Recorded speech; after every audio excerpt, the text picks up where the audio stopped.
without further ado, let me welcome our guests today. Jeffrey Sachs is an American economist and public policy analyst who is a professor at Columbia University. Dr. Joanna Lei is a Taiwanese scholar, former lawmaker, and public commentator. She has written and spoken widely on Taiwan's politics, U.S.-China-Taiwan relations, and issues of sovereignty and security. Dr. Lei and Professor Sachs, welcome back to India and Global Left. Thank you so much. And great to be together with Joanna. I'm very excited. Professor Sachs, if we could start with you, the U.S. has consistently resisted the emergence of a peaceful multilateral world.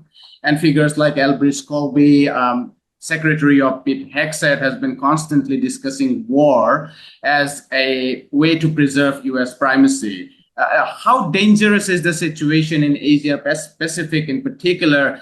And do you see Taiwan being sacrificed for Washington's strategic interests? One thing to say right at the outset is that there is apparently a debate going on inside the U.S. security state about the U.S. military and security doctrines. And so we're going to learn something in the coming days and weeks, more than we know now. There are lots of reports about a new national defense strategy to be unveiled. Some reports say that it calls for a retrenchment of American strategy. That would be interesting. That is actually necessary from the U.S. point of view. The U.S. is an overstretched and not very capable global empire. It has military bases in an estimated 80 countries. There's no definitive list. Something around 750 to 800 overseas military bases. Again, the numbers are somewhat vague, and so you hear different estimates. But this is an overstretched empire, and as in past overstretched empires, one evidence of that is the hemorrhaging of the budget. The United States runs very large budget deficits. It racks up debt rapidly. The United States has just entered a shutdown of government. This could last hours or days or even weeks, but it reflects the fact that the budget and fiscal policy is in disarray in the United States, and that is a reflection of the overstretched nature of the American empire. Now, having said all of that, we therefore don't really know or understand what this rather erratic Trump government is doing. The foreign policy of the United States is partly determined by the deep state. I would just say deep state means military-industrial complex, which is a set of institutions, including the Pentagon, the CIA, the other intelligence agencies, parts of the U.S. Congress, notably the Armed Services Committees, the military contractors, these days Silicon Valley, very much part of that. And there's a certain continuity of the military-industrial complex, but there's also a lot of instability now in American politics in general.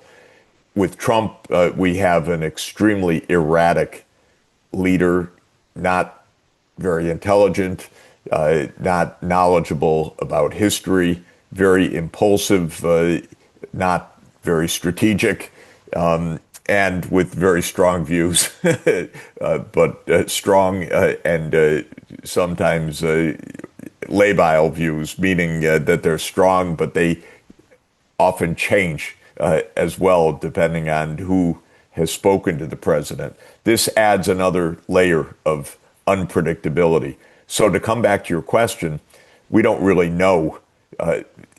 I'd say watching, even very close observers, what U.S. policy is right now. There's nothing clearly articulated. But when it comes to Taiwan, the risk, of course, is that the United States enters into an open conflict with China, I would say in a way that's analogous to the war in Ukraine, which is a very clear and vivid example of U.S. imperial arrogance and overstretch. Ukraine is a battleground because the United States aimed to surround Russia with the military bases and weapon systems through the enlargement of the U.S. NATO military alliance. And Russia, already more than 30 years ago, said, don't do that. That's a red line for us. The United States does not hear red lines traditionally. One of the main points about this arrogant and stumbling U.S. empire is that it takes pride in not acknowledging or recognizing any other country's red lines, even up to and including nuclear superpowers. And it's gotten worse and worse at listening to other countries' red lines over time. There was a certain deadly prudence in the 1950s and 1960s, the mutually assured destruction doctrine. The idea that we were on the knife edge of nuclear war was appreciated and understood to some extent. Now that's brushed aside, and for the last 25 years, especially after the end of the Soviet Union, the United States said, well, we're on our own, we can do what we want. When it comes to Taiwan, that could mean U.S. arming Taiwan over the vociferous objections of the People's Republic of China. It could mean all the things that Dr. Lay knows more than anyone else in the whole world about.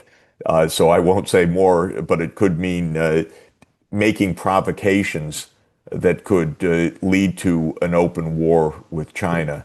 God help us if that happens. It would be terrible, extraordinarily dangerous, horrible for the United States, by the way, because I don't think the U.S. Would have much military success thousands of miles away from its border. But there's nothing in America's history over the last 50 years or so that gives you much confidence of the quality of judgment of American leadership. 偷偷告诉大家，我最近发现了新法宝 Royal Face 逆时奇迹系列，它有活肤露、全效精华，还有精华霜。尤其我皮肤比较偏干，所以我非常的注重保湿。保湿做得好，肌肤自然烹饪。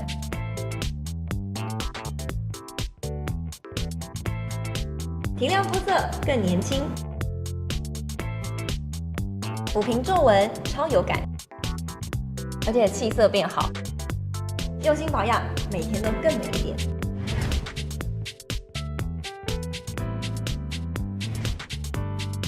美吧。